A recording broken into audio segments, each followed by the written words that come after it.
Assalamualaikum warahmatullahi wabarakatuh. Hai guys.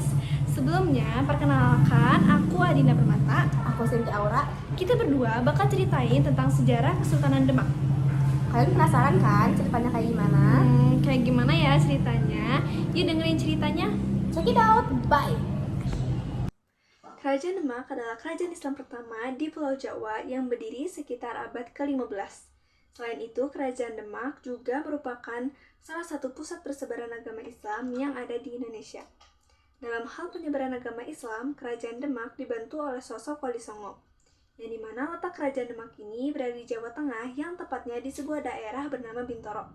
Sebelum menjadi sebuah kerajaan, wilayah Demak ini awalnya merupakan sebuah kadipaten yang menjadi bagian dari Kerajaan Majapahit.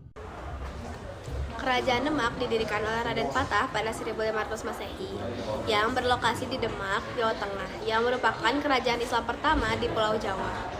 Kerajaan Demak menerapkan aturan dan norma berdasarkan nilai-nilai Islam dan berkembang pesat di bawah pimpinan Raden Patah.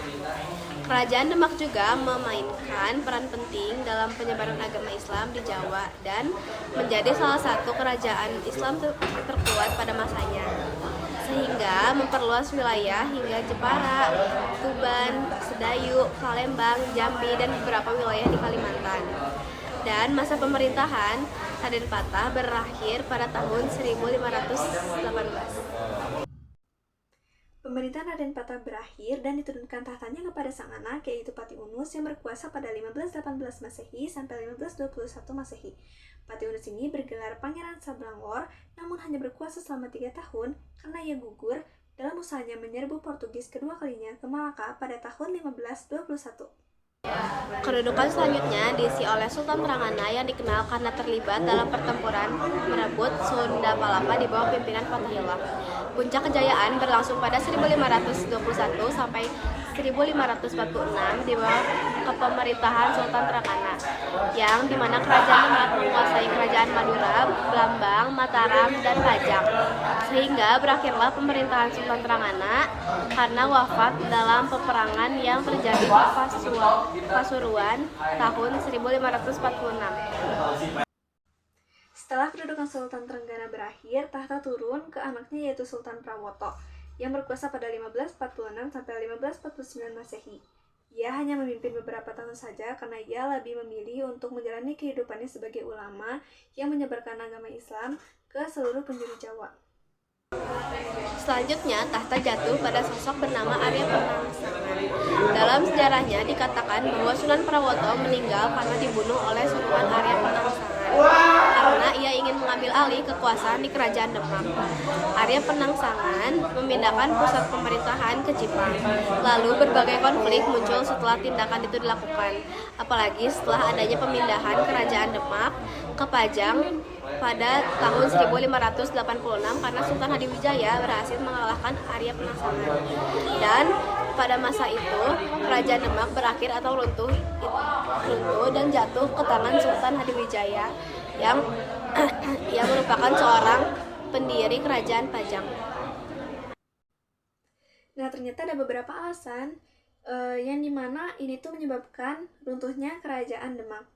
Ada 3 diantaranya. Pertama, sengketa kekuasaan, di mana ini tuh terjadi karena Raden Patah ini mempunyai banyak anak laki-laki, tapi dari ibu yang berbeda-beda, dan di mana hal ini tuh jadi lebih rumit setelah Adipati Unus ini meninggal tanpa memiliki keturunan anak laki-laki. Yang kedua, karena perang saudara terjadi karena perebutan tahta antara kedua putra Raden Patah, yaitu Pangeran Surawiyoto atau Sekar Sedalapan dengan Sultan Trenggana.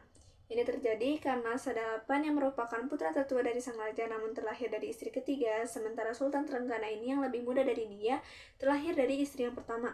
Sunan Prawoto ini merupakan Sultan Trenggana yang bahkan membunuh Sedalapan karena kedudukannya tidak berjalan lancar dan ditentang keras, sementara Arya Penangsangan, yaitu putra dari Sekar Sedalapan, membalaskan dendam ayahnya dengan membunuh Sultan Prawoto serta keluarganya dan merebut posisi Raja Demak yang kelima. Namun ulahnya ini membunuh pemimpin Jepara, yaitu Pangeran Hadiri, yang kemudian membuat para adipati termasuk Jaka Tingkir itu memusuhinya. Yang ketiga yaitu kegagalan kepemimpinan, yang dimana ini juga menjadi salah satu faktor runtuhnya kerajaan tersebut karena perbedaan mazhab antara masyarakat dan bangsawan, di mana sikap pemerintah ini terlalu fokus dengan perang Portugis serta kurangnya kemauan untuk mendengarkan aspirasi dari rakyat yang membuat kerajaan Demak ini tidak dapat bertahan. Nih berikut ada beberapa peninggalan kerajaan Demak.